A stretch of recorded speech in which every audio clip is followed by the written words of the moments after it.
Today, we are talking about the coronavirus, what we don't know. And there's a lot when it comes to the coronavirus that we don't know, at least the average individual doesn't know. The first thing is we don't know how long this virus is going to be a regular part of our lives. And this is really important. We would love to be able to say in 6 months, the coronavirus will be taken care of. There will either be no cases or so few that it won't impact most people's lives. But we don't know that.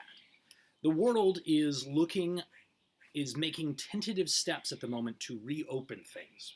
Reopen countries, reopen certain parts of countries, reopen certain businesses. But as we do this, we're doing it with a bit of hesitancy because we know that if the coronavirus, if we open it up and there's a huge outbreak of the coronavirus in response to small opening, a relaxing of the restrictions we are currently under, then we're going to shut things down again. And we don't know when this cycle of, or when these restrictions are really going to be over. So obviously that's a big deal. We also don't know what the economy is going to look like after this, both in America and on a global scale. There are so many people that have lost their jobs that may not have a job when they come back. They may, but we just don't know. We don't know the impact that a forced shutting down on the economy for a certain period of time is going to have. This is rather unprecedented. So we'll see. We can't necessarily predict what's going to happen with complete accuracy. The next thing that we don't know, the third thing, is we don't know what the world political balance is going to look like.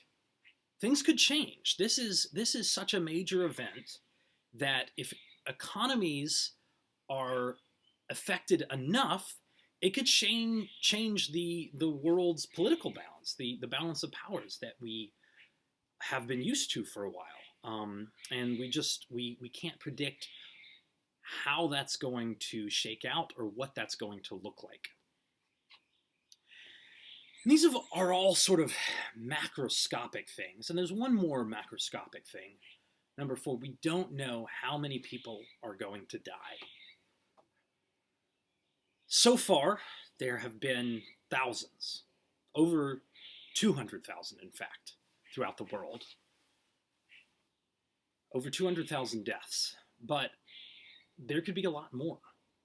There could be hundreds of thousands more. There could be millions more. We just don't know how many people are going to die before we find a vaccine or a reliable cure, or we manage to eradicate it with stay-at-home measures. We just don't know at this point.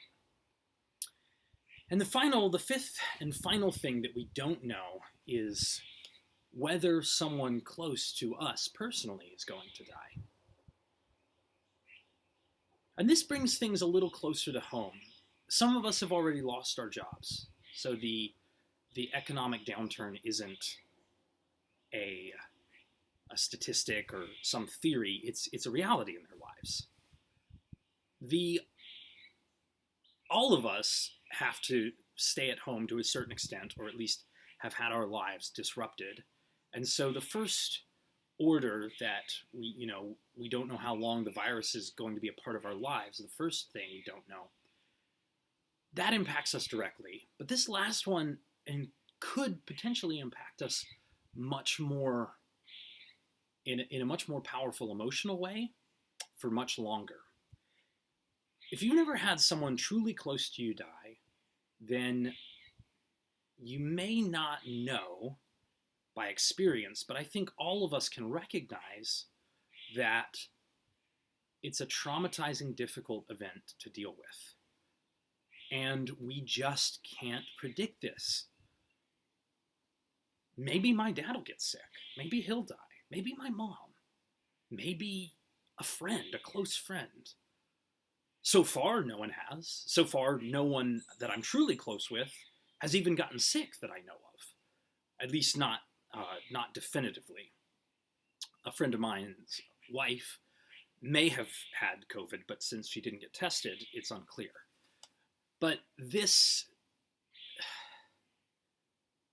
leads us to a place of vulnerability. If we don't know if someone close to us might die, or even that we might die, or whether or not we will, this shows us just how vulnerable we are in times like this, and even in the world.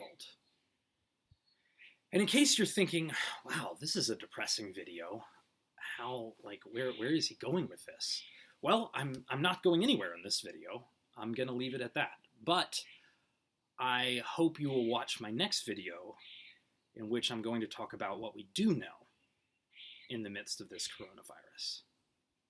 I hope you're staying safe and that you are well.